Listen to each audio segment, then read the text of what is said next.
Hello, bonjour à tous et bienvenue sur un nouveau podcast de la chaîne Token Talkers. On a le plaisir, aujourd'hui, l'honneur de recevoir Maxence, cofondateur de Wagmi Studio. Comment ça va, Bonjour, Maxence? bonjour les gars, merci beaucoup pour l'invitation, super sympa. Hâte de commencer cette super discussion. C'est clair, je pense que ça va être une discussion très enrichissante. En tout cas, on a hâte de t'entendre. Et pour commencer cette conversation, Maxence, est-ce que tu peux nous expliquer un petit peu ton parcours qui t'a permis d'arriver jusqu'à là-bas, cofonder Wagmi Studio? Est-ce que tu peux nous Ouais, expliquer tout ça? bah écoutez les gars, moi j'ai 28 ans, j'ai fait des études assez traditionnelles de management d'entreprise et je me suis trouvé un bon petit duo quand j'étais en cours avec Jean-Nicolas Hénard qui est aujourd'hui mon associé. On s'est trouvé un bon petit duo à l'époque où tout le monde révisait les cours, nous on créait des applications et toutes sortes de services. Donc à l'époque, je me rappelle, j'avais créé moi un jeu pour téléphone. Lui, il avait créé un agenda pour étudiants. Donc déjà à l'époque, on aimait bien ce principe d'entreprendre. L'entrepreneuriat, on était à fond dedans. On allait dans des concours un peu d'entrepreneurs parce qu'on était basé à Tours initialement à l'époque. Ensuite, on s'est un petit peu perdu de vue parce qu'il a terminé ses études à Abu Dhabi et moi, je les ai continuées à Nantes. Et après, on s'est retrouvés à la fin de nos études et on s'est dit que, on devait un peu reprendre tout ce qu'on avait fait. Donc on n'a pas cherché de CDI, pas particulièrement. On s'est direct dit: «Eh écoute, il faut qu'on lance une boîte». On avait commencé par créer une boîte dans l'influence marketing, absolument rien à voir.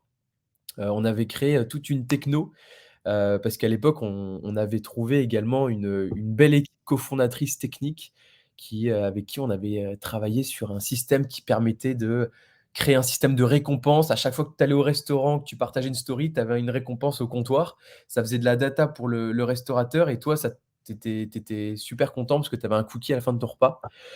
Donc on avait créé cette techno. Ensuite cette boîte-là, on l'a revendue. On est rentré en fonds d'investissement avec Jean-Nicolas et avec l'équipe technique également, parce on est vraiment restés, vraiment très liés tous les 4 au final, parce qu'il y avait Jean-Nicolas en associé direct et Jérémy et Théo en associés techniques. On est rentré en fonds d'investissement.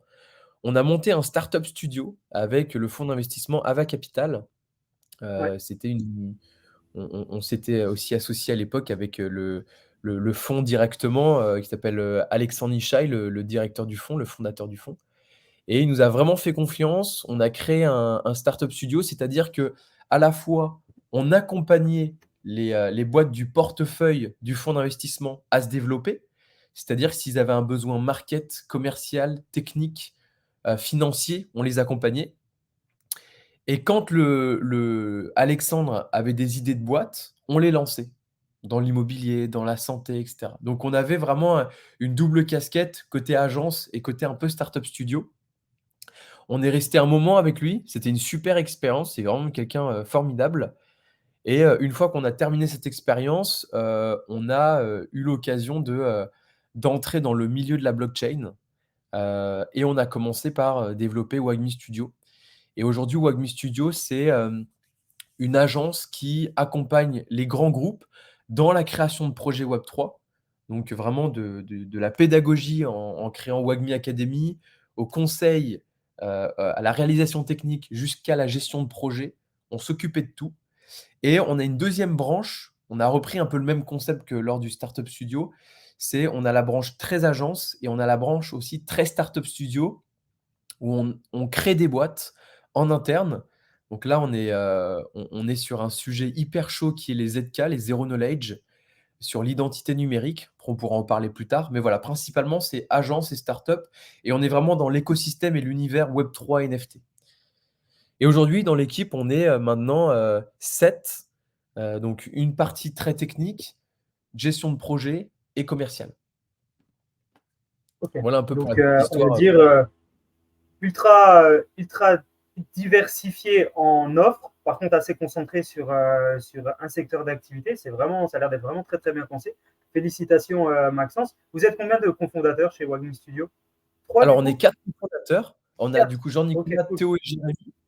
Et étant donné que, Sophie, notre gestionnaire de projet, elle travaillait, vraiment, vraiment bien, on a décidé aussi de lui donner des parts dans l'entreprise pour qu'elle soit aussi beaucoup plus incentivée. Donc, on est 4 cofondateurs, mais on est 5 associés. 5 avec, du coup, avec Sophie. Ok, super. Exactement. Ah, super. Et vous êtes répartis comment les tâches? C'est quoi, toi, ton rôle et ta vision au sein de Wagmi Studio? Comment, toi, tu travailles à l'intérieur de la société? Alors, initialement, nous, on est vraiment des purs product lovers, c'est-à-dire qu'on aime bien concevoir des bons produits, on aime bien concevoir des belles interfaces utilisateurs. En fait, moi, je suis un passionné de SaaS de base. J'aime Ok, beaucoup les modèles, mais un peu comme tout le monde, tu sais, c'est un peu le saint graal d'avoir un SaaS avec du MRR qui tourne. T'es le roi du monde avec ça. Sauf qu'au début, on est arrivé vraiment très early dans le Web3. Et donc, tu pas de SaaS, tu pas de MRR qui tombe avant un moment parce qu'il faut déjà concevoir les usages, il faut vraiment comprendre de quoi on parle et il faut créer de la valeur là où c'est important. Et au début, même encore aujourd'hui, c'est compliqué de créer un SaaS Web3. Donc, ce qu'on a fait, on a créé une agence et je pense que l'agence, c'est le meilleur move ever parce que t'es comme un cheval de Troie. C'est-à-dire qu'à la fois, tu montes en performance et en compétences et à la fois, tu vas concevoir des projets pour des boîtes, donc tu vas gagner de l'argent et à la fois, toi, tu vas monter en compétences et tu vas te dire: «OK, cette verticale-là, elle est super rentable, elle apporte beaucoup de valeur» ou au contraire, le projet que j'ai fait à ce client-là, il apporte un peu moins de valeur. Donc en fait, même toi, dans ton spectre, dans ton champ de vision, tu arrives à te dire, bah, dans cette jungle du Web3, je vais dire n'importe quoi, bah, c'est la finance. Et dans la partie finance, ça va être le staking qui a le plus de valeur. Et donc, c'est un super, je trouve, cheval de Troie quand tu veux rentrer dans une industrie. Commencer par l'agence, se casser les dents un peu partout et ensuite se spécialiser. Aujourd'hui, nous, on est encore dans cette dynamique d'agence. On n'a pas encore trouvé cette logique MRR SaaS sur un sujet en particulier, mais je pense qu'on va y arriver au fur et à mesure. En tout cas, on se laisse le temps de le faire. ok. Ok. Et donc, du coup, toi, ta partie pure dans la société, c'est vraiment la partie développement et gestion de projet, c'est exact? Ouais. Alors, pardon, ouais, pour répondre à ta question, on est 7 aujourd'hui dans l'entreprise. Euh, euh, Moi, je m'occupe de la partie purement commerciale, vraiment commerciale, gestion de la boîte, vision de la boîte et manager des équipes. Ça, c'est vraiment mon job à temps plein tous les jours. Jean-Nicolas, c'est mon homologue sur ce sujet-là. On se divise juste les sujets. C'est-à-dire qu'on a la chance d'avoir une belle équipe technique, d'avoir une personne qui gère bien les projets. Et donc, avec Jean-Nicolas, on va juste scinder entre guillemets les équipes. Moi, je vais m'occuper d'une partie, Jean-Nicolas d'une partie, Jean-Nicolas va s'occuper d'une partie des clients et moi du reste. Donc déjà, ça, on se scinde là-dessus. On ramène du business pour Wagmi au travers de podcasts, au travers d'événements. Euh, on va parler avec toute la terre entière et on fait aussi beaucoup aussi de travail très basique commercial. Sophie, elle, s'occupe de la gestion de projet, c'est-à-dire c'est le goulot d'étranglement. On lui rapporte les projets et elle s'occupe d'allouer les bonnes ressources au bon moment. Donc ça, c'est une chose qui est importante. Ça permet du coup d'allouer les bons développeurs aux bons projets pour que ça soit à la fois rentable et pour qu'on ait toujours suffisamment de bandes passantes pour travailler sur tous les sujets.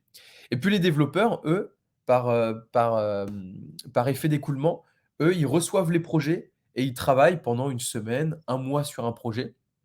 Et ensuite, on leur réalloue encore un nouveau projet. Donc, on est vraiment structuré de cette manière-là. Alors, c'est pas du tout pyramidal, mais c'est parce que j'aime bien la voir de cette Mmh. manière-là.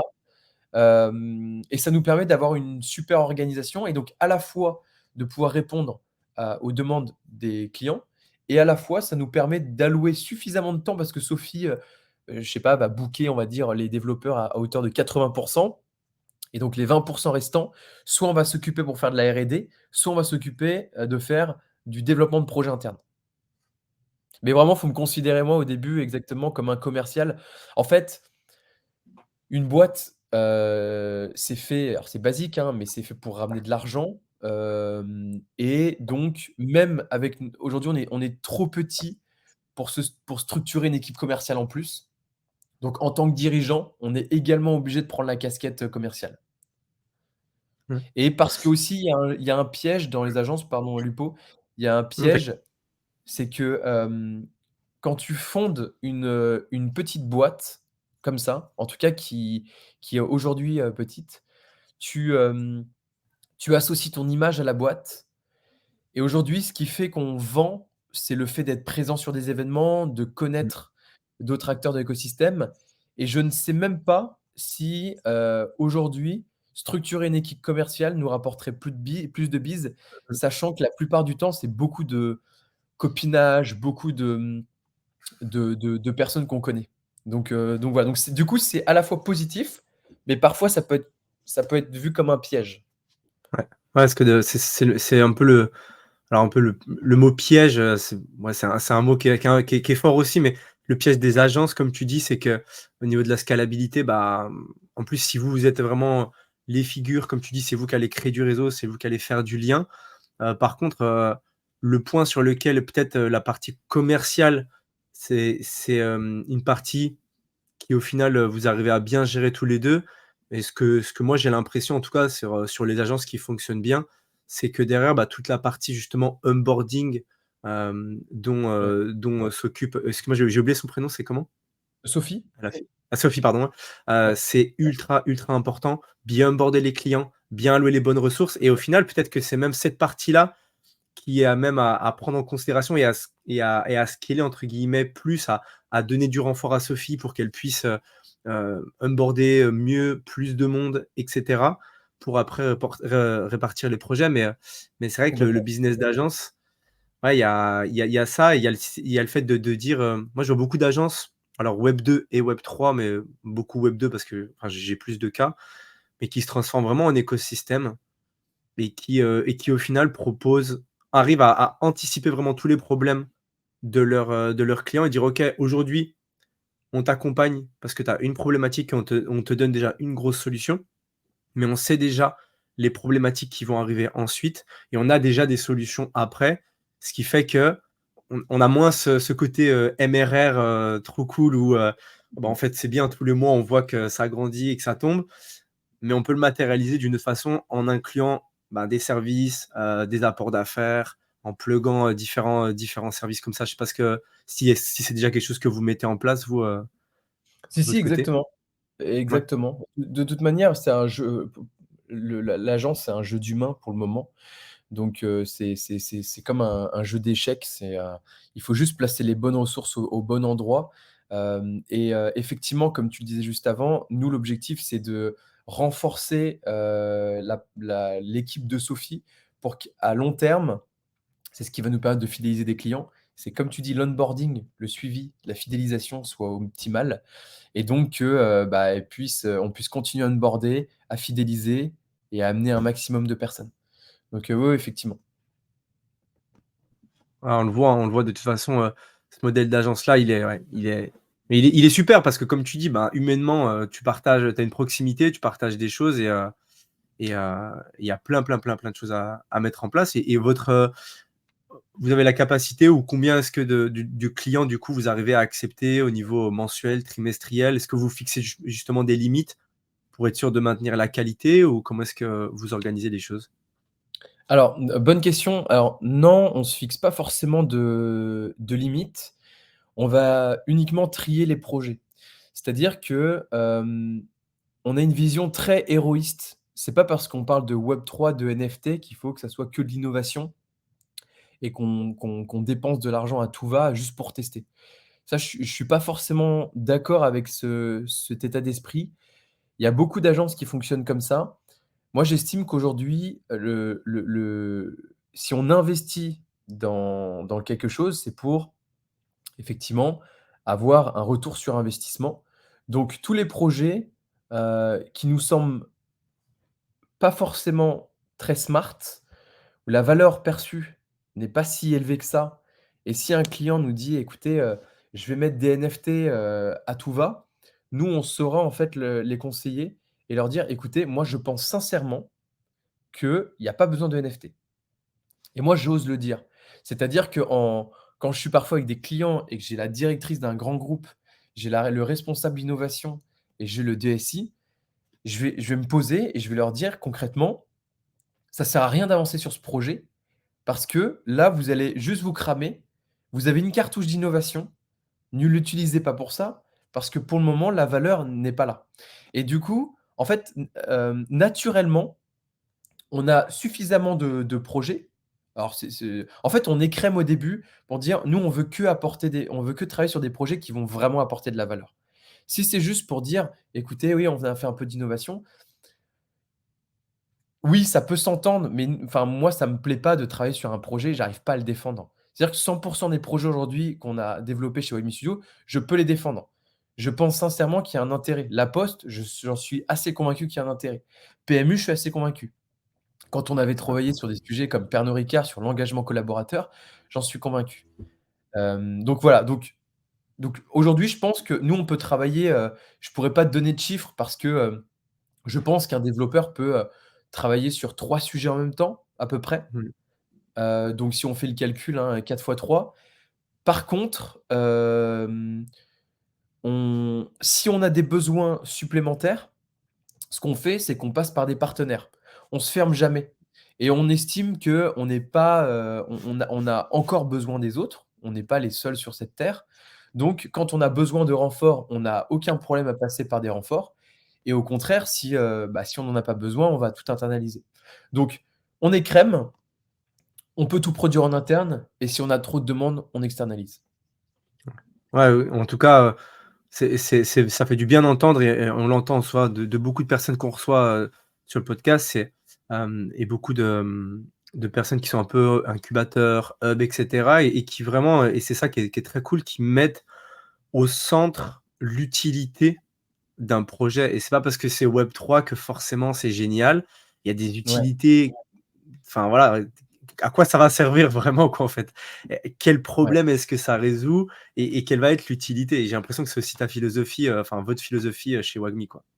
Complètement et en fait, ce qui me fait mal au cœur aujourd'hui, c'est que la plupart des projets Web3 n'ont pas d'utilité et il y a quelque chose qui m'a mis la puce à l'oreille qui est assez, qui est assez dur à entendre, mais le jour où on a commencé à mettre utility devant NFT, c'est qu'il y avait un problème. C'est comme si on disait utility internet. Donc ça veut dire que l'internet de base n'est pas utile et en fait, quand on commence à se dire: «Ouais, OK, non, on va bosser sur un utility NFT», il y a un problème dans cette phrase. C'est C'est clair. censé être utile, sinon on développe pas quelque chose qui n'est pas utile. Donc moi, les utility NFT, enfin, c'est pas que j'y crois pas, mais la phrase n'a aucun sens. On va travailler sur un projet dont les NFT vont pouvoir être soit un levier de croissance, soit ça va permettre de structurer techniquement ou, soit on trouve une utilité parce qu'il y a un partenariat smart à faire avec Artefact de collaboration et cetera. Mais il faut qu'on remplisse des cases. Si c'est juste pour dire: «On va faire des tickets d'événements», heu, moi je trouve que ça n'a aucun sens. Aujourd'hui, tout fonctionne très bien. Faire un ticket d'événement, Web3 déjà qu'un ticket d'événement Web2 c'est compliqué parce que personne n'a internet dans les événements. Aujourd'hui faire par exemple un ticket Web3 pour moi ça n'a aucun sens. Ça n'a aucun Ouais. sens. Après si on m'apporte le côté peut-être collectible et cetera, pourquoi pas, je veux bien l'entendre.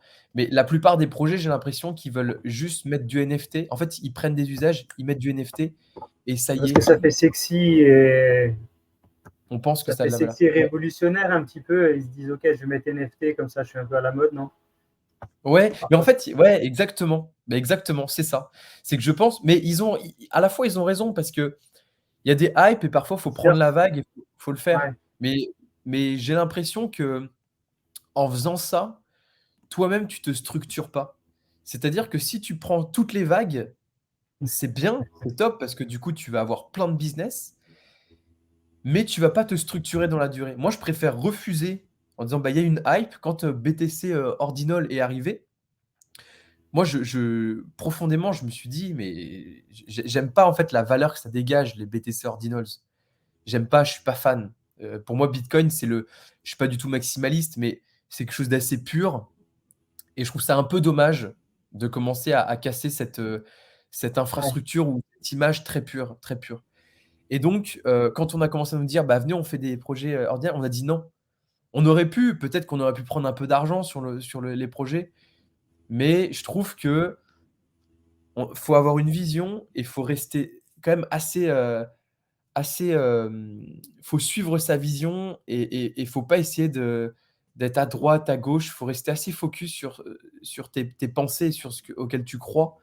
Et aujourd'hui, moi, j'ai une conviction assez profonde dans Web3 et on fait tout justement pour suivre cette conviction et pas divaguer, aller à droite et à gauche. Ok. C'est super clair. Et quand tu parles de projet, on sait que vous avez travaillé avec différentes grosses boîtes, comme tu le disais au début, La Poste, PMU, Française des Jeux, L'Oréal, Casino. Je pense que la liste est longue. Pernod Ricard, t'en parlais juste avant, la Croix-Rouge. Comment ça se passe quand tu travailles avec eux? Est-ce que tu peux nous expliquer quel est votre rôle au-delà, j'imagine, du conseil? Comment vous les accompagnez? Est-ce que tu peux nous expliquer un petit peu plus de ça sur la partie projet? Ouais, complètement. Alors, il faut savoir que nous, on adore bosser avec les grands groupes, parce que souvent, en tout cas dans notre cas actuel, ils vont pas chercher ils vont développer en fait un projet à très long terme. Donc, ils vont pas chercher en une journée de gagner énormément d'argent. Ils vont chercher un projet héroïste, mais sur du long terme. Donc ils vont se donner les moyens de faire un projet héroïste. C'est pas, vite, je mets 1000 balles en pub, je mets, 500 € dans ci, dans ça et je vais vouloir, percevoir une forme de rentabilité. Il y a une vraie structure et c'est souvent mûri en interne pendant des années. Typiquement, La Poste, il y a une personne et je lui fais un coucou à Jonathan qui s'occupe de cette partie blockchain à La Poste. Ça faisait au moins 3 ans qu'il militait. Donc 3 ans, tu as une structuration de la pensée, tu as une certaine vision et si ton projet passe au bout de 3 ans, c'est qu'il va rester encore pendant 15 ans. Et donc c'est ça que j'aime bien, c'est qu'il y a tellement une barrière à l'entrée énorme lors des choix des projets en interne dans les grosses boîtes, que tout ce qui passe, ça va être des beaux projets. Ou en tout cas, la plupart vont être des beaux projets et en tout cas vont être soutenus par les équipes en interne. Donc ce qui est intéressant de bosser avec les grands groupes, c'est que 1, ils sont structurés, 2, ils ont du budget et nous, en tant que plus petite équipe, on peut se rattacher à, de la gestion opérationnelle qui tourne déjà en interne, à une organisation type, on peut aussi se rattacher à toute une équipe, de spécialistes qui va nous aider, qui va nous accompagner et donc en fait, on team up énormément. Moi, ce que j'aime beaucoup, c'est le côté grand groupe très structuré et petite boîte hyper agile. Et quand tu as ce modèle-là, Wagmi, La Poste, Wagmi, PMU, etc., tu vas très vite. À la fois, tu leverages ce qu'il y a en interne, les relations, les compétences, etc. Et à la fois, tu n'es pas en interne dans l'entreprise, donc tu peux te permettre de dire des choses et tu peux te permettre d'aller plus vite. Donc comment ça marche? Il y a 2 types de projets en général. Soit c'est un appel d'offres, donc c'est un appel d'offres public. Bon là, il faut remplir un cahier des charges. Il faut respecter au maximum, les règles. C'est très scolaire, il y a des notes et il faut, répondre absolument aux notes. Ou sinon, nous, on va directement les voir. Ils n'ont pas émis d'appel d'offres particulièrement.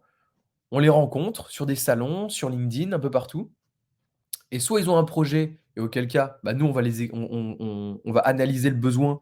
Donc peut-être que c'est un besoin juste sur le conseil, peut-être c'est un besoin juste sur la tech ou au contraire, c'est un besoin peut-être, sur quelque chose qui n'a rien à voir et auquel cas on va connecter nos amis, des partenaires. Ou sinon, ils en ont aucune idée et on va co-construire un projet avec eux. Et là, c'est pour ça qu'on a développé Wagmi Academy. On a développé toute une plateforme. Il y a, au moins, il y a des dizaines et des dizaines d'heures de formation, qui sont, disponibles. On va leur mettre à disposition pour qu'ils se forment, pour qu'ils puissent avoir les bases du Web3 et que tout le monde parle le même langage. Parce que souvent dans les grands groupes, il y a tellement de monde que parfois, il y a des personnes, et ça va être les réfractaires. Ils vont dire: «Non, le Web3, c'est du terrorisme, c'est du blanchiment d'argent». Il y a souvent des amalgames qui sont faits comme ça en interne dans les grands groupes. Il y a un peu les Gaulois et puis il y a le reste qui, eux, vont pousser le projet, vont être à fond derrière et donc du coup, nous, l'objectif, c'est à la fois faire de la pédagogie. Une fois que tout le monde a le même niveau de connaissance, on va faire des workshops, conseils, projets. Peut-être que là, il pourrait y avoir de la valeur. Peut-être qu'ici, il y a de la valeur. Comme je vous disais tout à l'heure, ici, je ne vois pas de valeur. Ça ne sert strictement à rien de travailler sur ce sujet-là. Et après, une fois que c'est validé, on cherche le budget, on met en place la tech la gestion de projet, et après on fait en sorte que le projet fonctionne. Et par exemple, Ok, typiquement, c'était le cas avec la Croix-Rouge. La Croix-Rouge, pareil, un jour j'étais sur un podcast et j'ai vu plein de participants. J'ai contacté la Croix-Rouge et maintenant on est en train de travailler sur un super sujet. Heu et nous, on a commencé par leur dire: «Bah, écoutez, peut-être que vous pourriez faire ci, vous pourriez faire ça» et en fait, on itère en permanence. Donc vraiment, juste pour résumer, du coup, la collaboration entre les grands groupes et les startups, ce que j'aime beaucoup justement, c'est cette mix d'agilité, s structuration. Qui pour moi, c'est le meilleur modèle et il y en a un qui a surfé dessus, c'est 3-2-1 Funded. Je sais pas si vous connaissez? C'est un startup studio qui est très performant. Ils ont travaillé notamment avec PMU et Stable et eux, ils allient exactement ça, la performance des grands groupes et l'agilité des startups. ok, ok. Et est-ce que tu peux nous donner, sans dévoiler le nom de la société, nous donner un cas d'usage de comment ça se passe? Je sais pas, moi je suis un grand groupe, j'écoute ce podcast, je viens voir Wagmi Studio, où je voudrais me développer sur la blockchain. Comment ça se passe très rapidement, hein, sans aller dans la partie bien sûr confidentielle, sans même dévoiler un nom, mais comment ça se passe sur cette partie-là? Je peux me faire accompagner de A à Z si je veux un projet blockchain.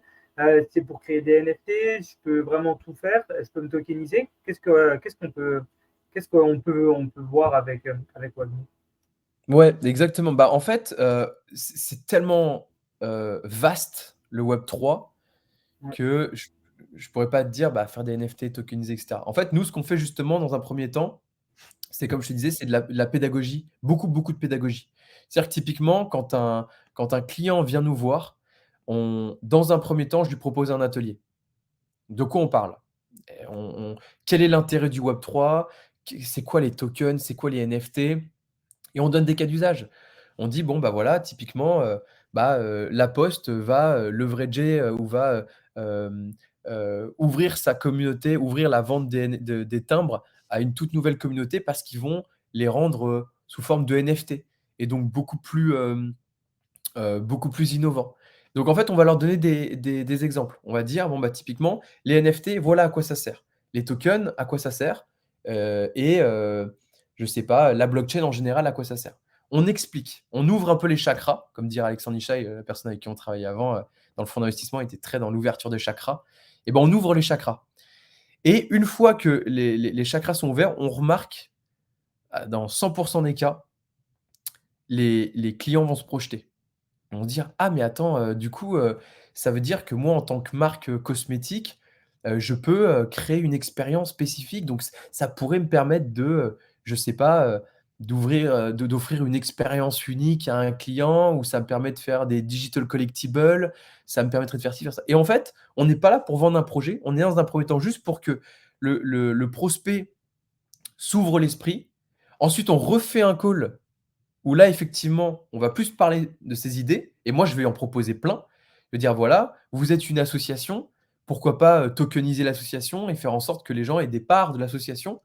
Heu, Vous souhaitez faire une levée de fonds?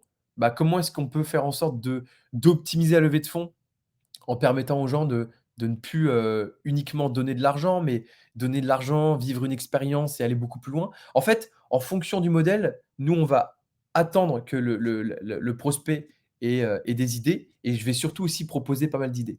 Et une fois qu'on a fait donc le call de pédagogie workshop, le call où on va un peu plus loin dans la projection de projet et ben là, on va commencer à sélectionner un ou 2 cas d'usage en disant: «Comment ça peut être héroïste? Comment ça peut apporter de la valeur à votre boîte?»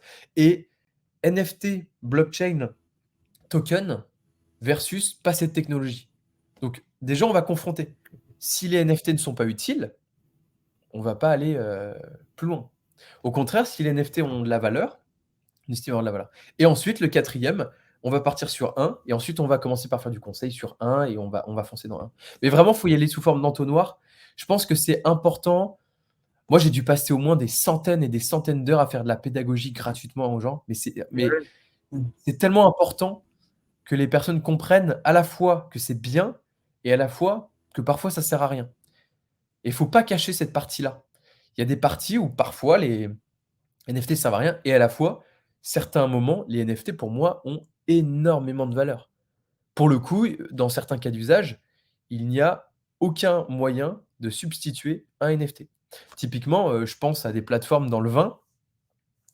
Dans le vin, c'est de se dire, je pense notamment à nos amis, par exemple d'Intercellar ou autres, c'est de se dire: «Tu as une bouteille en cave», OK?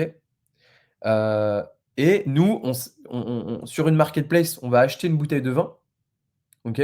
La bouteille de vin est associée à une bouteille en cave, enfin le NFT vin, pardon, est associé à une bouteille en cave.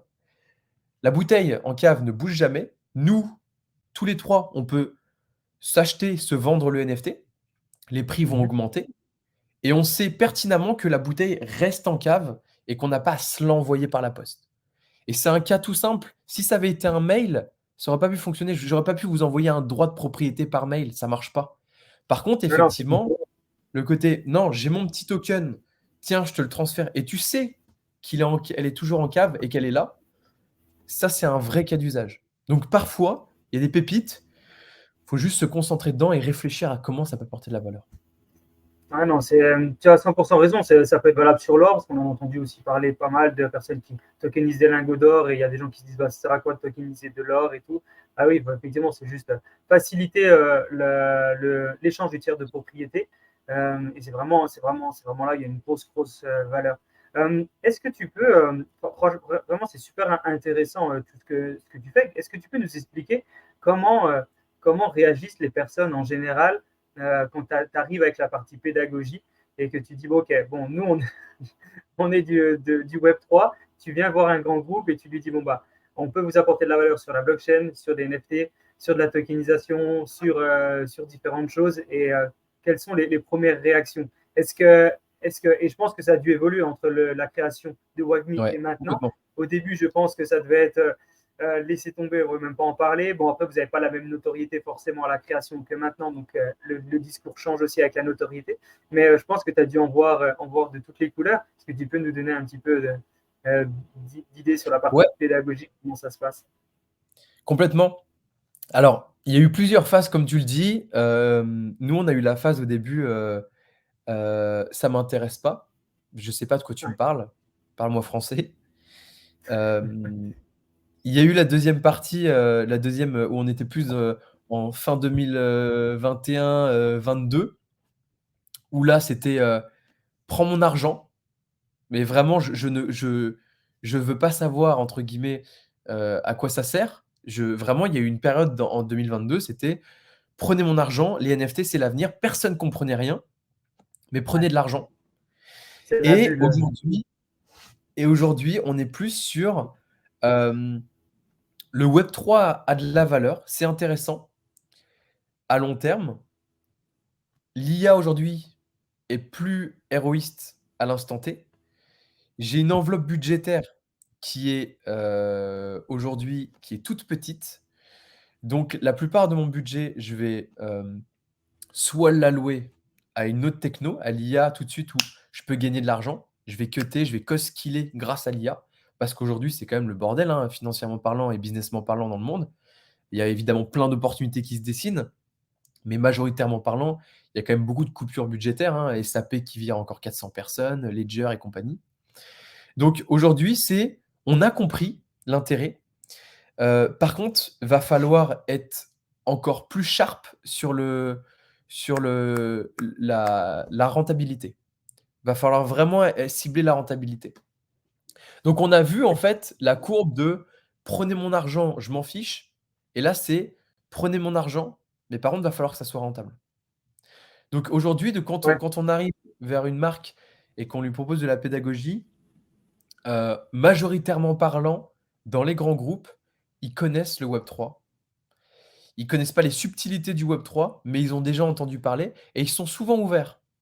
Ils sont souvent ouverts à la discussion. Pareil en 2022. Moi, c'était juste en 2021 où effectivement, bah, ils étaient beaucoup moins ouverts à la discussion parce que, il y avait parfois beaucoup de connotations, en vrai, hein, terrorisme, blanchiment d'argent. Il y a encore plein de personnes qui me disent que ça permet de financer le terrorisme et la guerre, le Web 3 et la crypto. Bon, il y a une grosse confusion entre Web 3, crypto, blockchain, métavers. Il y a un bordel sans nom.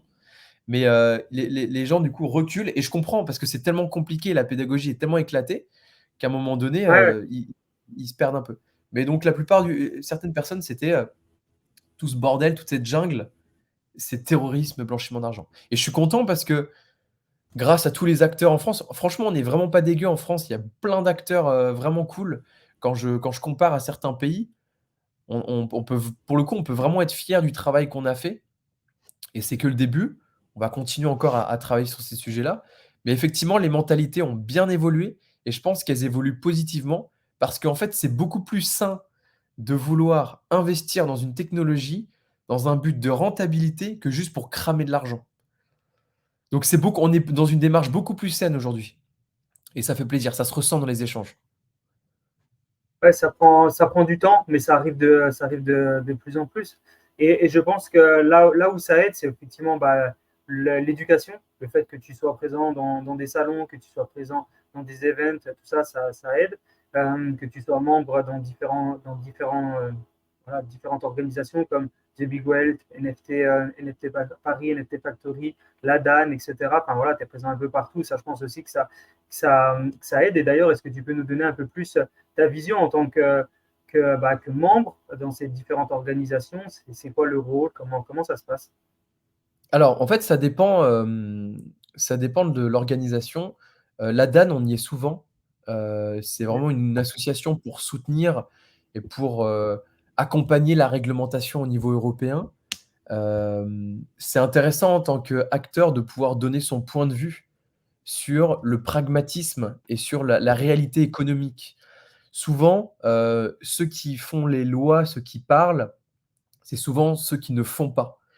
Et ce qui est, je pense, important, c'est justement de donner la parole à ceux qui font. On le voit aussi tous les jours avec les tracteurs dans Paris qui se bougent et qui disent bah non, la loi aujourd'hui n'est pas bonne et nous, on va vous donner notre réalité économique de ce qui se passe tous les jours. Et je pense que si tu laisses pas la parole à ceux qui font, au bout d'un moment, ça pète. Parce que les gens vont pas comprendre et, euh, et tu peux pas créer un modèle périn et sain à long terme d'une réglementation si tu n'écoutes pas ceux qui font. Ça, c'est la première chose. Et donc, nous, comme on est très proche de la DAN, on a la possibilité de participer à des appels où on va donner notre point de vue, on va dire non, on estime qu'aujourd'hui, la définition d'un NFT n'est pas bonne, donc la juridiction derrière n'est pas bonne, et donc la fiscalité derrière un NFT n'est pas bonne. Parce que on va donner un point de vue très business et aussi très technique.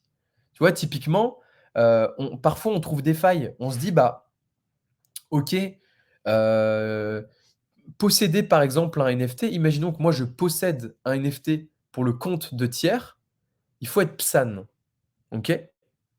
Par contre, le fait de ne pas posséder de NFT pour le compte de tiers, mais avoir la possibilité de créer des NFT pour le compte de tiers, n'a pas besoin d'être PSAN. Mais pour moi, c'est la même chose. Ou par exemple, euh, on va dire de posséder un NFT et de pouvoir le brûler après par la suite. J'ai pas besoin d'être PSAN, du coup, si je détiens aucun NFT, je les ai tous brûlés. Mais sur la blockchain, brûler un NFT, c'est comme une mention. Il y a quand même une preuve que d'une certaine manière, tu l'as détenu.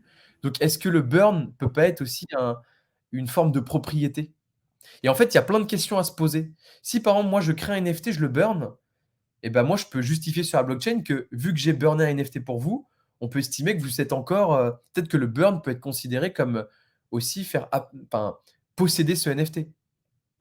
En fait, Ouais, comme une parfois, administration sur le NFT, ouais, tu as on raison. essaie de pousser un peu le vice, parfois techniquement, pour se dire jusqu'où on estime que la loi est juste ou pas juste. Et donc, parfois, on crée des modèles où on se dit, ouais, on va créer le NFT, après, on va le burner, mais après, on va le dupliquer ailleurs, on va le mettre off-chain, etc. Et on a toujours un moyen de passer à côté. Et donc, l'intérêt, c'est d'écouter. Donc, pour la DAN, c'est de manière très pragmatique. Après, The Big Whale, etc., nous, on est plutôt des consommateurs de contenu plutôt que à donner notre avis. Ouais. Euh, Typiquement, voilà, The Big Whale, on participe au petit déjeuner, on donne notre point de vue, mais on est beaucoup moins impliqué qu'à la DAN. Parce que ça a moins lieu d'être. Voilà. Mais c'est important, en fait, de se faire voir aussi dans ce genre d'organisation, parce que ça te donne aussi une forme de notoriété et de légitimité. Et parfois, il ne faut pas sous-estimer ça, cette puissance de légitimité.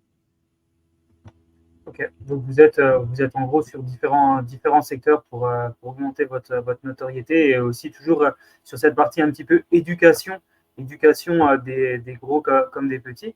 Juste avant, tu parlais qu'à partir du moment où on est émetteur sur un NFT et qu'on en possède, peut-être faudrait être PSAN.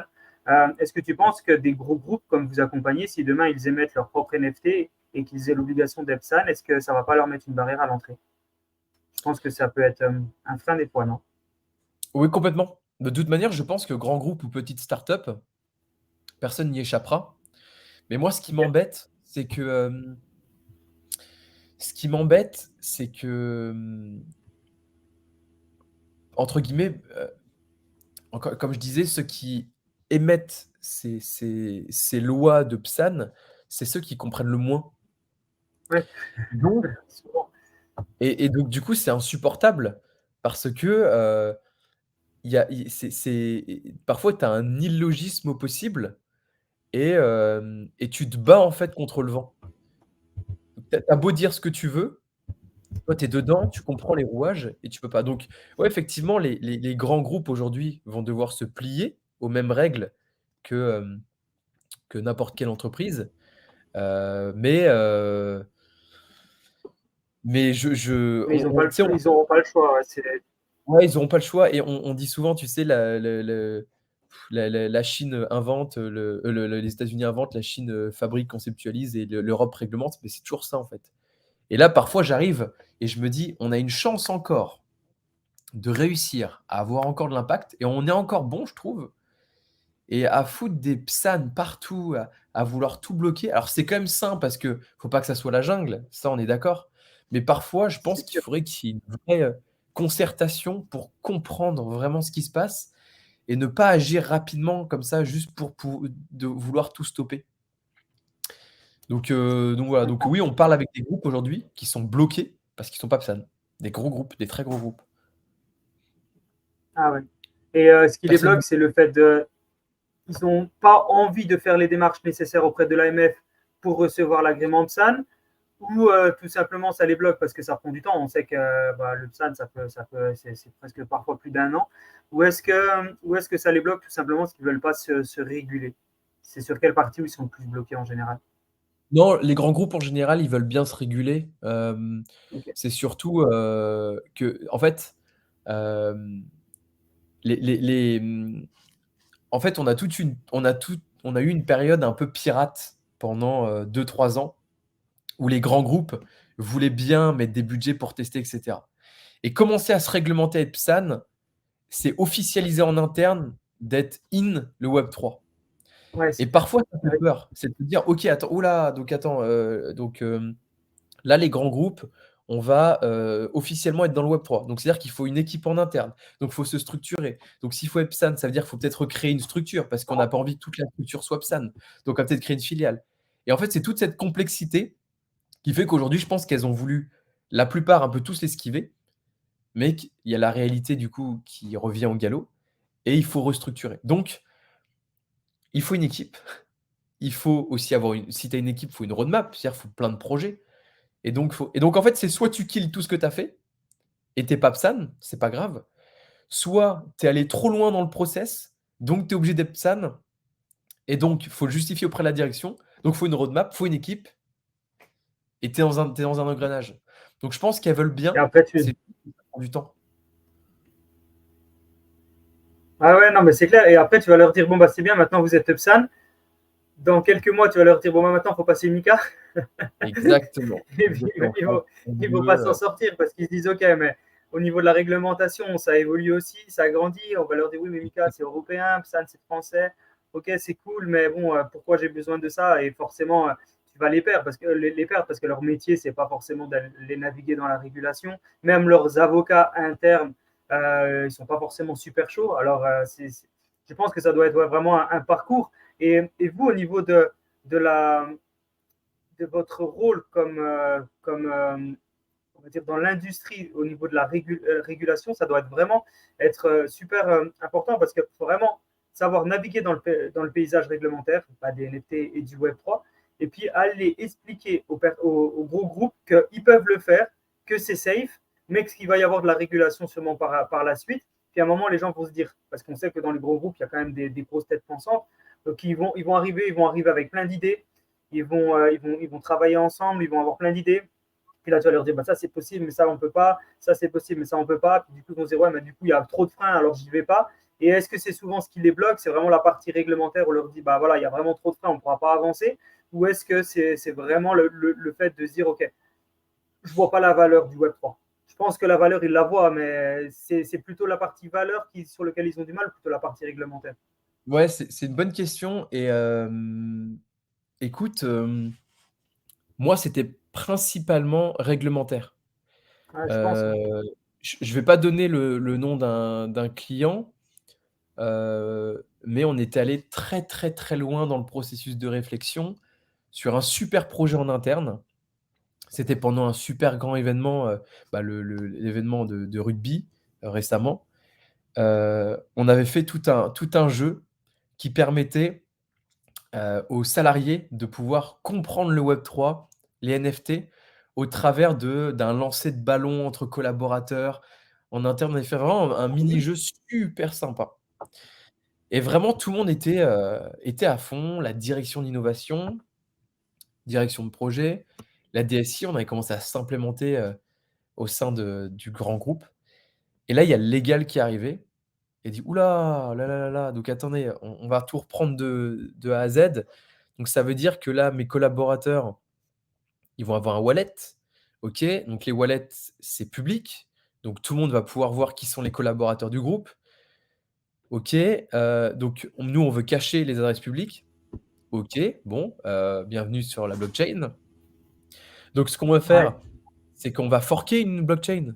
Et là, on est parti dans un délire où on s'est dit: Ah, «Ouh là là, là là là là, attendez, attendez, on parle juste d'un jeu, on va pas forquer personne, on va rien faire, on va juste, voilà, faire un petit jeu et vous inquiétez pas, au pire, on s'arrange, on va imaginer de nouvelles choses». Donc on a imaginé, de plein de méthodes différentes. On a même imaginé à la fin celle où il y avait plus de NFT et on a dit: «Vas-y, on arrête». Alors, si on explique le Web3 à quelqu'un, qu'on met pas de NFT, ça n'a plus aucun sens. Et c'est là où aussi notre job, il reprend son rôle, c'est de dire: «OK, arrêtons, ça n'a plus aucun sens». Et je pense que c'est aussi ce que les grands groupes apprécient. Mais c'est assez frustrant parce que c'est assez schizophrène, un grand groupe dans le bon sens du terme, parce que, ils ont quand même toute cette énergie d'innovation où ils veulent se défoncer, ils veulent tout tester et ils osent. Ouais, la plupart des grands groupes, ils nous ont fait confiance sur des projets trop bien parce qu'ils ont osé y aller. Et puis tu as le légal, c'est un peu aussi le good cop, bad cop, hein. Le bad cop qui arrive et qui dit: «Non».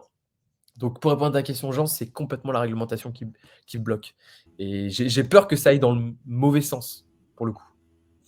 Alors, pour rebondir très rapidement, parce que je sais que Lupo il a un sujet là-dessus, mais moi je trouve que c'est une très bonne chose. Pourquoi? Parce qu'on voit que le problème n'est pas le Web3.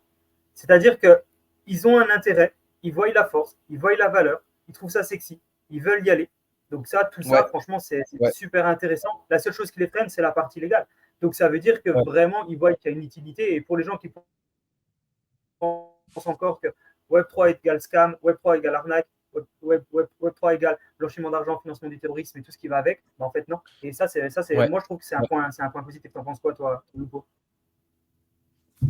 Non, mais de toute façon, moi je suis assez d'accord sur le fait que, enfin, on sait très bien que le légal à chaque fois il est là pour, comme tu dis très bien Maxence, hein, voilà, c'est le bad cop entre guillemets qui est là, les gars, attendez, on va juste regarder un peu qu'est-ce qui est en train de se passer et on va organiser les choses. Mais moi c'est pas forcément là-dessus ce que je voulais rebondir. Je voulais rebondir sur la gamification. Mais ouais, complètement, complètement, complètement. On le sait aujourd'hui, la tech et l'innovation, elle est beaucoup plus rapide que la réglementation. Euh, on est dans un système européen où c'est quand même plus compliqué de passer à côté des réglementations et on est plutôt dans on va dire un environnement dans lequel on peut avancer, on peut faire des choses. Il faut quand même pas trop avancer parce qu'on sait jamais. On en a vu hein, plein de projets qui sont montés, les réglementations sont arrivées. Bon bah voilà, les boîtes ferment parce qu'elles n'arrivent pas à survivre. notamment à cause des coûts réglementaires, à cause de tout ce qu'il y a à mettre en place pour ça. Donc, ouais, je trouve que c'est un sujet sur lequel c'est assez délicat.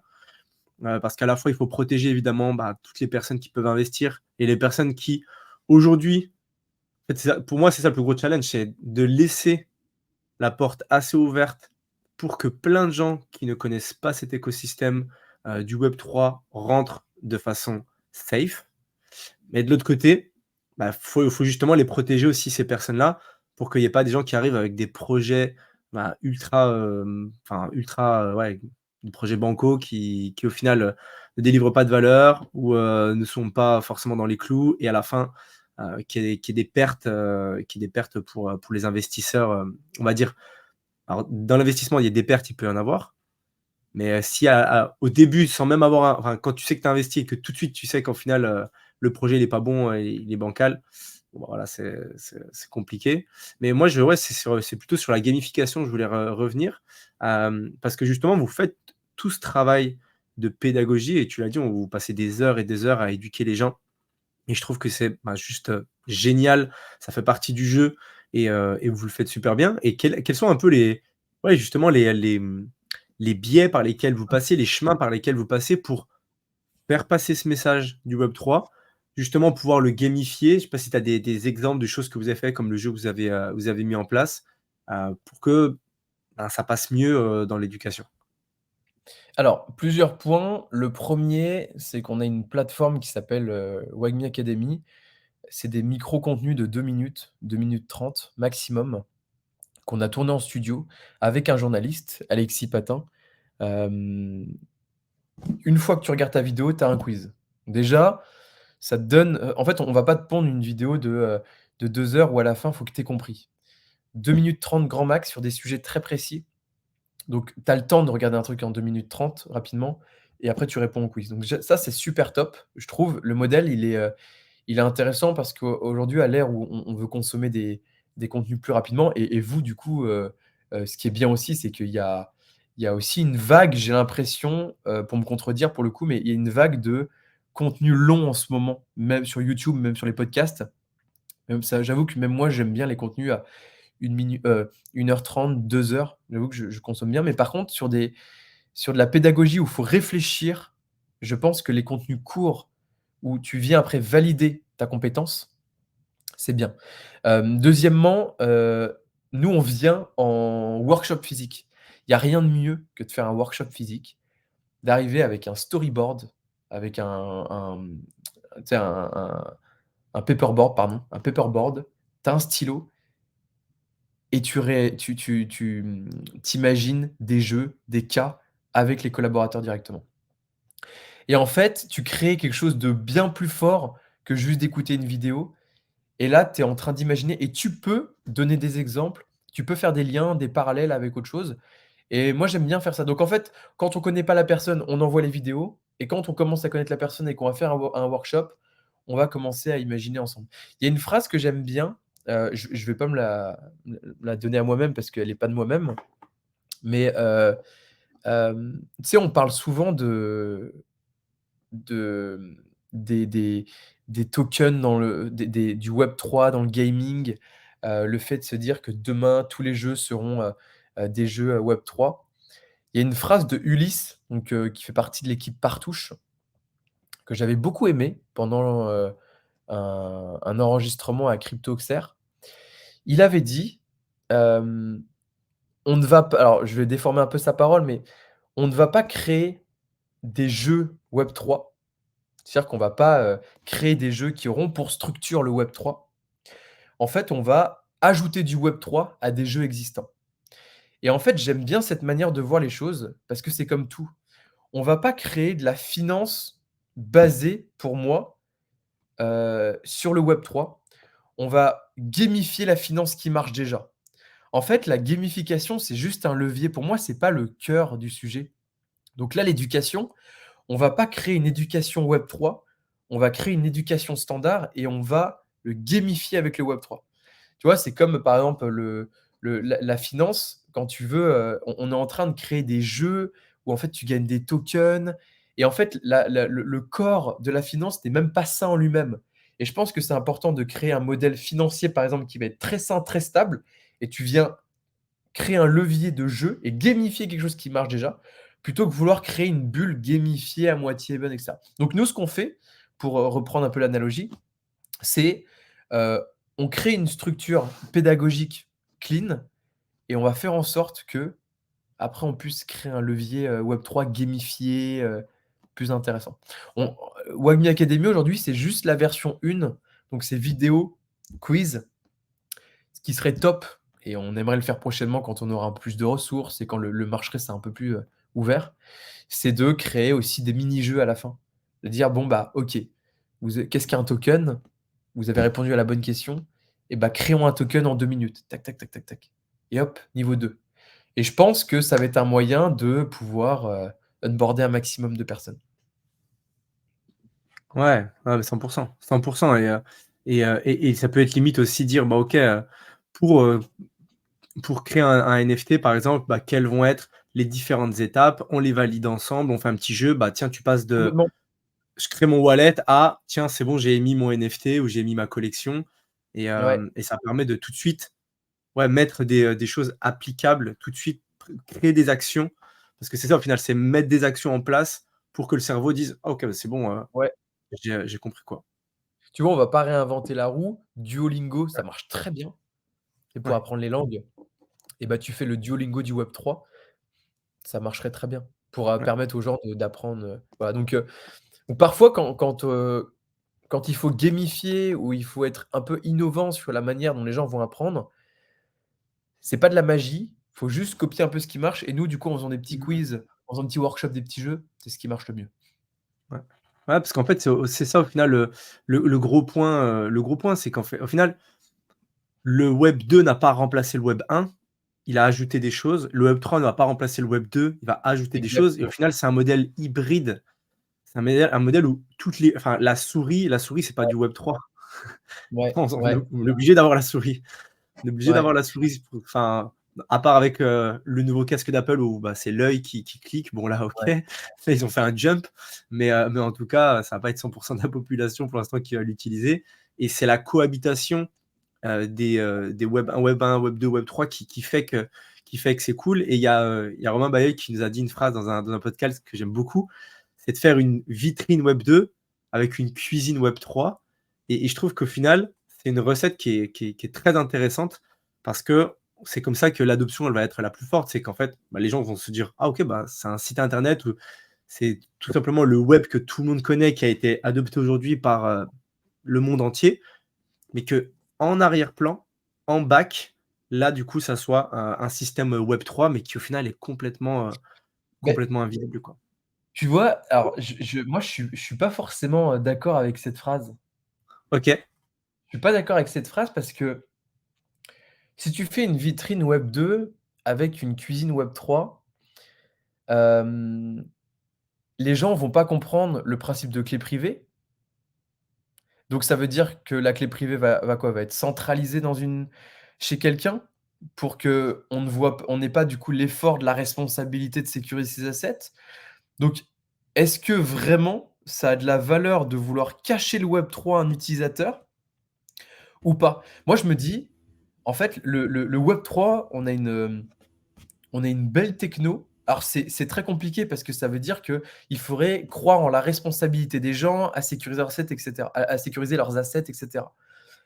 Ça, c'est un gros débat parce que c'est comme on en parlait avec, le board d'administration de la Croix-Rouge aujourd'hui, en temps de guerre, les gens cherchent un leader, ils cherchent pas à décentraliser.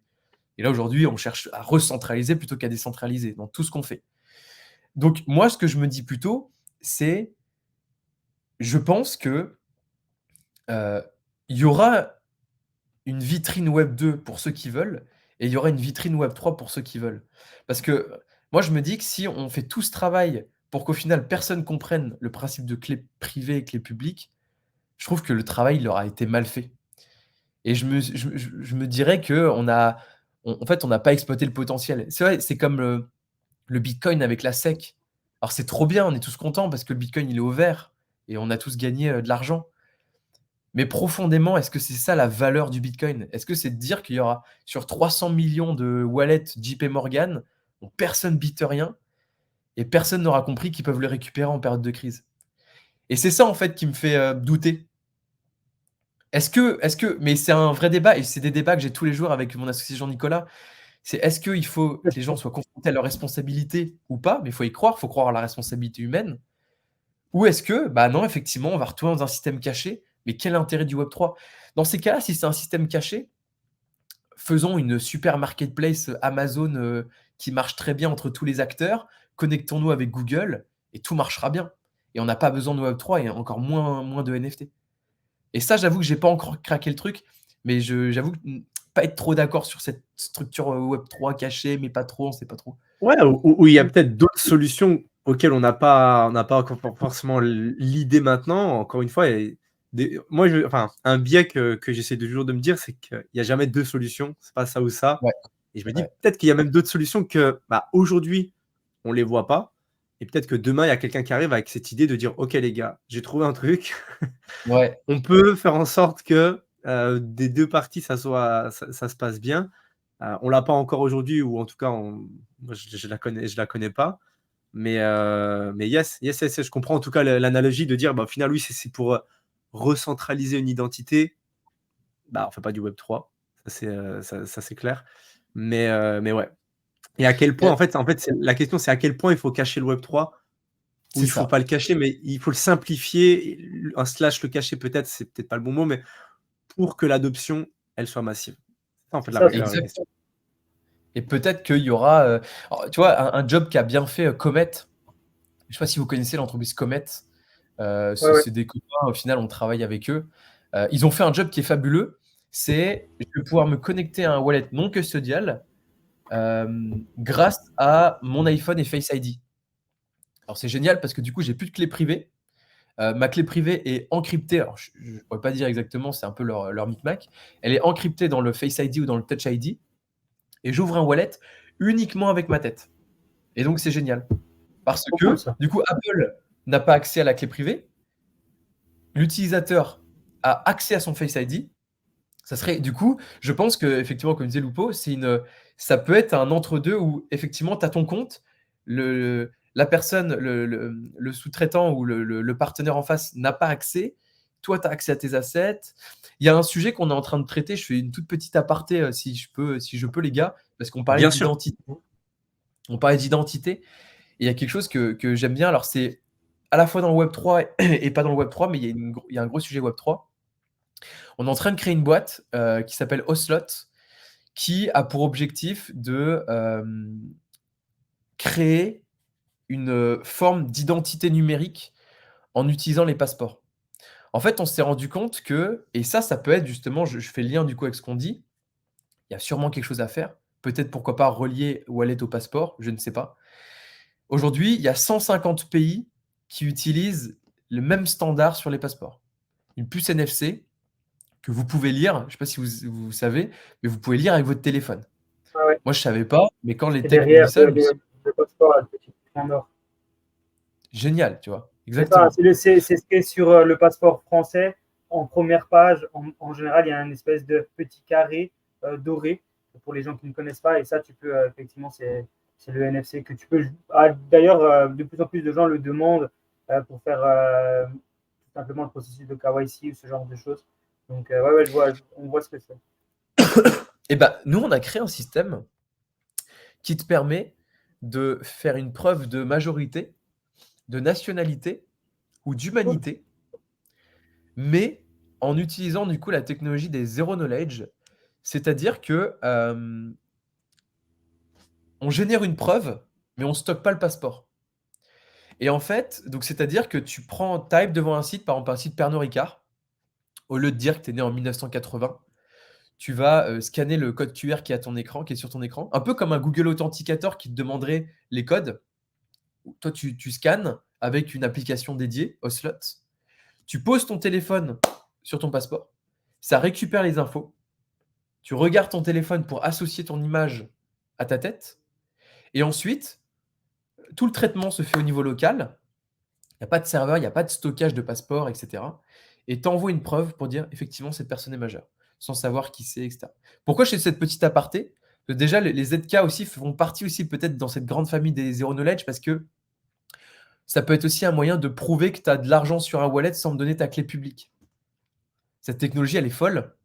Prouve-moi que tu n'es pas un robot quand tu vas farmer des tokens. Prouve-moi plein de choses. Et quand tu me parlais tout à l'heure d'identité, je pense que c'est ni noir ni blanc, tu me parlais tout à l'heure, ça peut être gris. Peut-être qu'il y a un champ à exploiter dans cette direction. En associant du coup un wallet à ton passeport, mais sans que mais tout en restant non custodial et que ça soit pas géré par quelqu'un au-dessus. C'est-à-dire que ça serait entre guillemets stocké dans ton passeport, donc c'est quand même quelque chose d'étatique, mais personne n'aurait le contrôle de ce wallet. On est en train de réfléchir à des choses comme ça. Ouais, mais je pense que c'est pour ça, il y a plein de choses, hein. Il y a plein de choses. Je voyais aussi, je crois que c'est en Chine où ils faisaient les paiements avec juste la main. Tu peux payer avec juste ta main, etc. Donc c'est pour ça que je pense qu'il y a plein de formes en fait d'identité, le visage, la rétine. On a vu des projets qui sortent avec la rétine, etc. Bon, Ouais. on peut en discuter.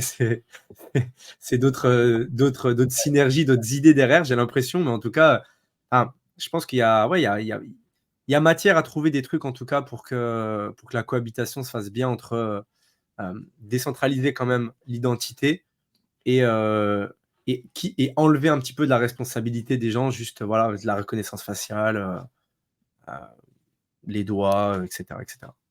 Faciliter, faire disparaître de plus en plus la tech pour faciliter la vie des gens et pour qu'ils se rendent plus compte que la partie technologie peut être super complexe, mais plutôt qu'ils puissent travailler dessus. C'est un peu, au lieu de leur expliquer c'est quoi le protocole HTTP ou HTML qui est utilisé sur Internet, tu n'as peut-être pas besoin qu'on t'explique le protocole de la blockchain, mais juste que tu l'utilises sans savoir que ça fonctionne et que ça fonctionne bien.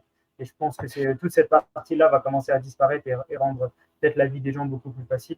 Et je pense que tu as raison. Je pense que vous avez raison un peu tous les deux. C'est qu'il y a la partie, et c'est un débat très intéressant, il y a la partie où il faut que la tech disparaisse pour rendre la vie des gens facile, mais il faut quand même que les gens soient un petit peu au courant que cette tech-là existe, parce que c'est ça qui apporte la valeur, la sécurité et beaucoup de choses. Donc, il faut vraiment que ça soit entre les deux. Tu voulais rebondir, Maxence? Ouais, en fait, petite question que je vais vous poser pour avoir un peu votre point de vue par rapport à ça. Mais est-ce que vous pensez qu'aujourd'hui, on n'utilise pas largement les NFT au quotidien parce qu'il y a un problème d'utilité dans les tickets d'événements, dans le ticket de peu importe? Est-ce qu'on ne l'utilise pas aujourd'hui parce qu'on ne trouve pas encore l'utilité? Ou est-ce qu'il y a une utilité, mais comme on n'est pas assez nombreux à l'utiliser, ça ne marche pas? Est-ce que c'est un problème d'utilisateur ou d'utilité? Alors moi, je pense, j'ai un avis bien tranché là-dessus sur la partie NFT. Moi, je pense que c'est mal parti. Les NFT sont mal partis alors que l'utilité, elle est incroyable. Mais le problème, c'est comme il y a eu un gros engouement, on en a parlé juste avant sur les NFT, il y a des gens qui ont créé des NFT qui servaient à rien. Tu parlais juste avant d'utilité NFT, des choses comme ça. En fait, il y a des gens qui sont partis à créer des NFT en disant on va tous être riches, je vais prendre 3 photos, je vais les mettre sur Internet. Et il y en a qui ont gagné de l'argent et bravo à eux si on peut dire. Et je pense que du coup, la partie NFT, elle n'est pas forcément partie dans le bon sens et que les gens se sont dit ok, bon, bah, maintenant, en fait, que je me rends compte que j'ai perdu beaucoup d'argent sur les NFT, qu'en fait, c'est pas si fou que ça. Ça a mis un gros frein. Et actuellement, l'utilité, elle est là, mais je pense que les projets qui mettent de l'utilité avec leur NFT, il y en a encore pas assez. Et plus il y aura des projets utiles avec des NFT qui apportent une vraie valeur, une expérience client, une expérience utilisateur saine et connue et reconnue, au fur et à mesure, les projets vont se développer, il y aura de plus en plus d'utilisateurs. Moi c'est mon avis sur cette partie-là. Moi, je suis un peu moins tranché, justement. Je pense que c'est les deux, en fait. C'est les deux. Je pense que d'un côté, il y a, OK, l'art numérique, c'est très bien. On voit que ça s'est développé beaucoup comme ça. Mais les utilités, comme par exemple, on parlait de pouvoir, moi, j'achète mon NFT, en fait, c'est une bouteille de vin qui est conservée, etc. Ça, c'est des utilités qui sont géniales. Et on peut trouver, je pense, plein d'utilités comme ça. Et plus on va trouver des utilités comme ça, plus il y aura des gens. Donc, je pense que c'est un cercle vertueux où plus on va trouver des utilités, plus on va toucher des utilisateurs. Mais c'est pas forcément un monde dans lequel moi je suis beaucoup les NFT, donc j'ai du mal à cerner le côté utilisateur, etc. J'ai vu Ok. beaucoup, de gros projets qui sont sold out, ou derrière, au final, les promesses sont pas tenues, etc. Donc eux, ils ont pas mis en avant l'utilité, en tout cas, clairement pas. Les memberships, j'ai beaucoup de clubs business, de clubs, etc., qui font des memberships sous forme de NFT. Ça, je trouve ça cool, sous forme de, voilà, de clubs un peu, etc. Mais enfin, c'est pas une utilité incroyable. Mais ouais, je pense que c'est vertueux au final. Ouais, je sais pas. Du coup, je partirais plus sur le côté utilité, parce que plus on va trouver des utilités, plus ça va attirer des utilisateurs. Ouais, je partirais plus là-dessus, en tout cas, aujourd'hui. Ouais. Ok. Et toi, Maxence, t'en penses quoi? Du coup, ce serait quoi ta réponse? Non, mais je suis pareil que toi, Lupo. Je pense que c'est l'utilité. C'est l'utilité. Tu peux pas avoir des utilisateurs sans utilité. Mais la question, c'était est-ce qu'on a suffisamment d'utilité aujourd'hui pour avoir un Avoir milliard des d'utilisateurs? utilisateurs. Ou est-ce que non? Il y a poule et l'œuf. C'est ça. C'est lequel qu'on doit développer en premier, c'est lequel le plus important, c'est lequel qui arrive en Ouais, premier. exactement. Mais Ah, voilà, cette question. c'est pas Mais ouais, faux. Juste, l'utilité quand même. Ouais, ouais, ouais. Ouais, pareil. juste Trop avant, bien. tu parlais de Comet, d'Interstellar et des gens qui sont de ton réseau. Est-ce que tu peux nous donner un petit peu ton avis sur voilà, la construction d'un réseau dans l'écosystème Web3? Est-ce que c'est facile, pas facile? Comment ça se développe? Euh, Voilà, quelle est l'importance d'avoir une communauté aussi dans le Web3? Parce que surtout quand bon, vous êtes une agence, un studio, vous êtes là pour aussi faire des mises en relation et simplifier tout ça, donc c'est important d'avoir un réseau. Mais à quel point, pour une startup qui démarre, c'est important de se faire du réseau, de participer à des events dans l'écosystème Web3? Bah, nous, en fait, on a eu de la chance parce qu'on est arrivé au début. Donc, moi, je me rappelle quand j'ouvrais LinkedIn, j'avais vraiment 50 profils Web3. Donc, une fois que tu as appelé les 50, je me mettais des alertes et je rappelais les nouveaux, je rappelais les nouveaux. Et en vrai, je pense qu'au début, au tout début en France, je pense que j'ai au moins dû, sur les 6 premiers mois, les 8 premiers mois, parler à 80 des acteurs. Et je continuais, je me faisais des calendriers toute la journée, d'une demi-heure, avec des concurrents, des gens de rien à voir. Vraiment, je faisais en sorte que tout le monde connaisse Swagme. Et on avait eu un petit glitch, c'était de mettre des casques à l'époque. Un peu on s'était mis en photo de profil des casques avec Jean-Nicolas et mes associés. Et du coup, c'était écrit un peu les extraterrestres du Web3. Et on est arrivé du jour au lendemain comme ça. Et on a tabassé LinkedIn tout le temps. Donc ça déjà, ça te permet de tabasser j'allais dire tabasser les gens sur LinkedIn, mais c'est surtout les contacter pour pouvoir te créer un super réseau qui te follow, avoir beaucoup plus de commentaires, de likes, d'interactions sur tes posts, et donc d'intéresser d'autres personnes et créer un cercle vertueux. Donc ça, c'est hyper important. Nous, pratiquement tout notre biz, c'est événements et LinkedIn. LinkedIn, c'est hyper important. Alors, une fois qu'on est arrivé dans cet écosystème et qu'on avait réussi à compter plusieurs personnes dans notre réseau, on a fait tous les événements. Et ce qui était important, c'était aussi surtout d'être en duo. Quand tu es tout seul, je pense qu'au bout d'un moment, tu as des périodes de down, tu n'es pas bien, tu en as marre, tu te demandes si vraiment ça a du sens ce que tu fais. Alors que quand tu es 2, 3 ou 4, c'est super parce que tu as un auto-équilibrage qui se fait et donc tu es toujours up parce que quand tu es down, tu as quelqu'un qui est up et vice-versa.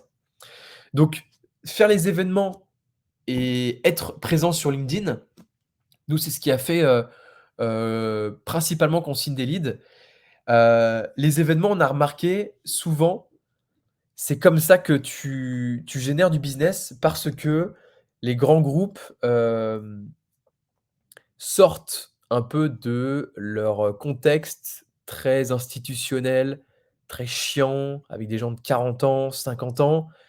Là, ils sont dans des événements, il n'y a que des jeunes, entre guillemets, donc ils se lâchent un peu plus et Tu te fais plus copain-copain, donc ils te mettent dans les petits papiers et tu peux signer des projets avant tout le monde. Donc en fait, tu crées une vraie relation humaine pendant les événements. Moi, 100 de mes clients, je les tutoie. C'est la première question que je pose à quelqu'un, parce que je les rencontre souvent, soit dans un cadre d'événement, soit je les appelle ou soit je vais directement, dans leurs locaux. Je les tutoie parce que j'ai besoin de créer une relation directe avec ces personnes et qu'ils me fassent confiance. La plupart des projets, c'est pas des appels d'offres publics. Personne n'est au courant des projets et nous, ça nous arrive aussi de perdre des projets parce qu'on n'est pas au courant, parce qu'on n'a pas 100 aussi des contacts, c'est normal. Donc ce qui est important, c'est de se mettre dans des événements, dans des réseaux où tu vas pouvoir être un tout petit peu en amont pour pouvoir signer les projets plus facilement. Sur LinkedIn, pareil, hyper important et au final, nous, c'est ce qui a fait qu'on a pu, avoir une place, plus importante et on fidélisait les gens. Moi, une fois que j'avais des gens dans mon réseau que j'aimais bien, je les invitais au resto, on faisait des soirées, des événements et après il faut constituer. Il y a une phrase que j'adore, mais vraiment qui qualifie tout, c'est: «Your network is your net worth». J'aime beaucoup. Ton réseau, c'est ta valeur nette. C'est incroyable cette phrase. Ça rime et en plus c'est vrai. C'est de se dire que demain, tu pars, tu as plus rien, mais il te reste ton réseau. Si tu laisses pas de peau de banane derrière toi, tout se passe bien et ça, c'est important et aujourd'hui, moi, ce que j'adore avec le Web3, et particulièrement le Web3, c'est que le Web3, de base, c'est un cheval de Troie. Parce que les grands groupes, personne ne nous aurait adressé la parole en Web2. J'aurais jamais signé La Poste en Web2, on n'aurait jamais signé PMU en Web2 parce que, bah, il y a tellement de concurrence et c'est devenu trop «clair» entre guillemets, les projets Web2 pour laisser rentrer des jeunes. Par contre, le Web3, tu peux vite passer pour quelqu'un qui masterise et donc là, toi, tu arrives, hop, tu as une casquette expert et tu fonces et on te fait confiance. Du coup, quand tu arrives dans une petite industrie comme ça, c'est une chance monstrueuse et cette chance-là, faut pas la laisser partir. C'est pour ça qu'il faut être partout. On était partout, partout, partout, partout, partout.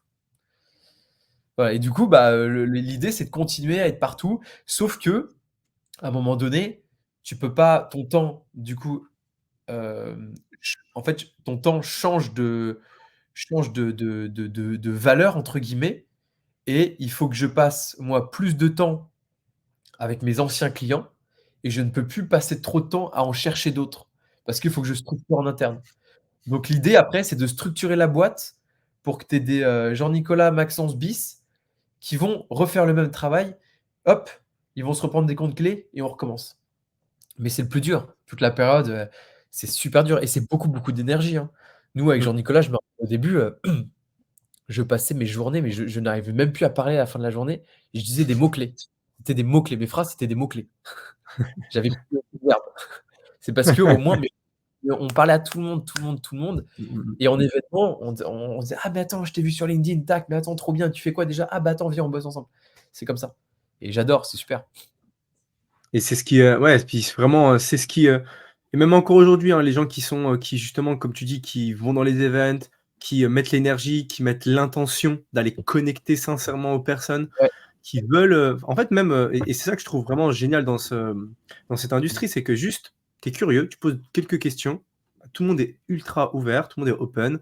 Je veux dire, que ce soit dans du physique ou même du virtuel, mais sur LinkedIn et cetera, on peut facilement connecter parce qu'il y a quand même ce consensus de: «OK, tu es dans le Web3, vas-y, on est dans la même industrie, on est là pour push, quelque chose, on est là pour build des choses» et du coup, on est tous là dans la même, ouais. ouais, dans la même énergie, quoi.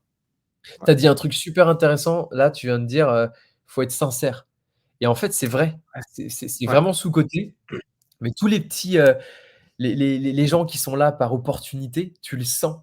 En fait, tu le sens et tu as pas envie de créer de lien avec ces personnes-là. Tu Ils vois, font rien avec typiquement en eux. événement, il y a des gens, moi, j'arrive pas à connecter avec eux parce que tu sens que demain, de toute façon, ils seront plus là quand il y aura plus d'argent. ouais. Là, ils seront là, ils s'en fichent et au Mmh. contraire, quand tu es vraiment sincère, on te demande pas d'avoir une vision sur 10 ans, mais déjà sois visionnaire de chaque jour, sois visionnaire de ce que tu fais, dans le sens où apporte un même si tu te trompes, apporte une vision et puis c'est pas grave, au pire, on se trompe, c'est pas grave, mais il faut vraiment sincèrement mettre de l'énergie. Moi, il y a des gens dans l'écosystème, ils sont partis, mais ils étaient tellement sincères que je leur en veux pas. Ils étaient Mmh. vraiment convaincus, mais ils sont partis et c'est pas grave. Tu dis: «Bon, bah, écoute, heu, ils ont donné toute leur énergie, ils ont été super bienveillants avec tout le monde. C'était pas une industrie qui les intéressait ou au contraire l'industrie n'est pas bonne, donc ils s'en vont». Par contre, effectivement, quand tu es là et que tu es un peu en mode rat et que tu cherches tac, tac, tac comme ça et que tu t'en vas, tu laisses qu'une trace négative et encore une fois, your network is your net worth. Dans un monde parallèle, tu retrouves cette personne-là, tu diras: «Mmh». Tu vois, typiquement, avant, c'est pour ça qu'au début, je me suis présenté en disant qu'on avait fait des expériences entrepreneuriales. Une des expériences, donc c'était l'influence marketing. On avait créé une boîte vraiment, top. En tout cas, à toute petite échelle, bien moins top que ce qu'on peut faire aujourd'hui. Mais à l'époque, même si on n'avait pas beaucoup de clients, je trouvais ça vraiment je trouvais vraiment bien ce qu'on faisait. On était très focus et on faisait les choses très, très bien. Et à l'époque, j'avais un concurrent direct et au début, mentalité, de base, je me suis dit: «Ah, faut pas que je lui parle. Faut pas que je lui parle à ce mec-là, il va me copier mes idées». Mais pire phrase ever. C'est-à-dire qu'aujourd'hui, je dis plus ça et cette phrase-là, pour moi, c'est un red flag. Quelqu'un qui me dit ça, Mmh. ça sert à rien de me parler, c'est un red flag. Ou au contraire, je vais lui dire: «Parle au contraire parce que c'est important de parler». Et je lui ai dit: «Non, j'ai pas envie». Et au final, je me suis dit: «Bon, écoute, je vais quand même lui parler et puis c'est pas grave. Au pire, entre avoir une idée et exécuter, il y a quand même un long chemin. Donc j'y vais». Donc je lui parle, super sympa, il me dit: «Ouais, moi je suis dans l'industrie, effectivement, on fait pas la même chose». Je me dis: «Bon, bah, c'est incroyable». Et au final, bah, cette personne-là, sa boîte, elle coule, un bon allez, je sais pas 3-4 mois après. Nous, on était encore sur le marché. Notre boîte, elle a coulé un peu plus enfin, elle a coulé. On s'est fait racheter, parce que le marché était down à la fin. Du coup, on l'a revendu à ce moment-là. Et cette personne-là, je l'ai retrouvée 5 ans après dans le web 3 et elle m'a envoyé, des clients parce qu'elle m'a Mmh. dit: «À l'époque, tu étais cool, tu étais bienveillant, tu étais sympa, tu as pas essayé de me la faire à l'envers et on a gagné des clients grâce à ça». Et en vrai, rien que ça, c'est une mini victoire. C'était peut-être quelques Ouais. milliers d'euros, hein, c'était pas grand-chose. Mais je me suis dit: «Waouh, en fait, depuis, quand je l'ai vu cette personne, j'ai pas osé au début, je me suis dit: «Non, mentalité mauvaise». Après, je me suis dit: «Tu sais quoi? On y va» et bah, 5 ans après, il me le rend, entre Mmh. guillemets. Et en Le fait, c'est comme karma. ça. Exactement. Et je suis convaincu de chez convaincu que si tu fais n'importe quoi, ça te rattrape tout le temps et qu'on peut Ah en bah, oui, oui. même si ça te rattrape à 50 balais, ça te rattrapera. Mmh.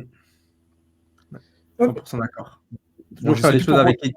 avec éthique et ouais, non, mais c'est clair, enfin, on est allé profond mais ça ressemble enfin, c'est des valeurs qui sont fortes, en tout cas, qu'on partage à 100 et nous, bah, on met vraiment l'humain au centre de tout. C'est pour ça qu'on fait un podcast et qu'on met tout le temps l'humain au centre, justement, parce qu'on aime avoir ce côté faisons les choses sincèrement. Ouais, Hem, il y a toujours quelque chose à apprendre de l'autre. Il y a toujours des ouais, choses à apprendre de l'autre, toujours, toujours, dans n'importe quelle situation. Et à partir du moment où toi, tu fais les choses bien, tu fais les choses avec le cœur, tu fais les choses avec éthique et tu ouais, es là avec de la bienveillance, les choses, elles se passent. Les choses, elles se passent. complètement. Même si tu te Ouais. trompes, c'est pas grave. Tu peux foirer un projet, si vraiment tu as mis tout le cœur et la bienveillance pour le faire, bah, déjà tu as rien à te reprocher et Pas surtout de tu regret. as pour moi aucune peau de banane. Après que tu sois pas en bon terme avec la personne, si toi tu es sain avec toi-même, aucun problème. Ouais,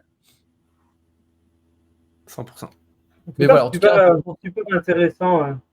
Ouais, super intéressant ta vision, Maxence, et ce que tu partages. Je pense que ça va servir à toutes les personnes qui veulent lancer un business dans le Web3 et qui voudraient se développer, comprendre et faire de choses. Donc, merci en tout cas d'avoir partagé ça. On arrive gentiment sur la fin du podcast. Est-ce que tu as un petit mot de la fin? En général, on laisse toujours les personnes rajouter un petit mot de la fin, nous dire ce qui est peut-être rajouter une information que tu n'as pas partagée, une nouveauté. Voilà, qu'est-ce que tu pourrais, ou une anecdote, peu importe, qu'est-ce que tu pourrais nous partager ton mot de la fin? Bah, moi je dirais, tu rebondissais en disant, que ça pourrait motiver des personnes, peut-être à monter leur boîte ou dans le web 3 ou pas. Moi ce que je vois depuis, que je lance des boîtes, c'est, j'ai l'impression d'avoir une vie parallèle, vraiment. Et je pense Ok. que les gens se rendent pas compte, à quel point, c'est tellement enrichissant de créer une boîte, même si au début, tu galères et au début, tu as l'impression de ne pas avancer. J'ai tellement fait des rencontres, j'ai des milliers d'anecdotes à Dubaï, partout dans le monde, où on a rencontré des gens, ils nous ont fait confiance, pas confiance.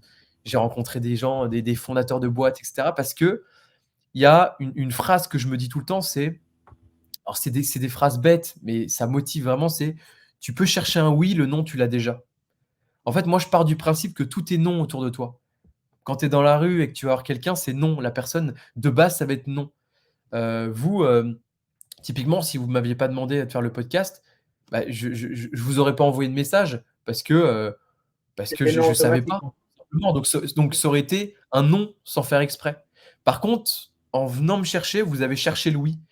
Et ça, je pense que les gens l'oublient parce que la plupart du temps, les gens me disent « Mais non, mais j'ose pas y aller, j'ose pas. » Bah, c'est que tu es prêt à renoncer à un oui.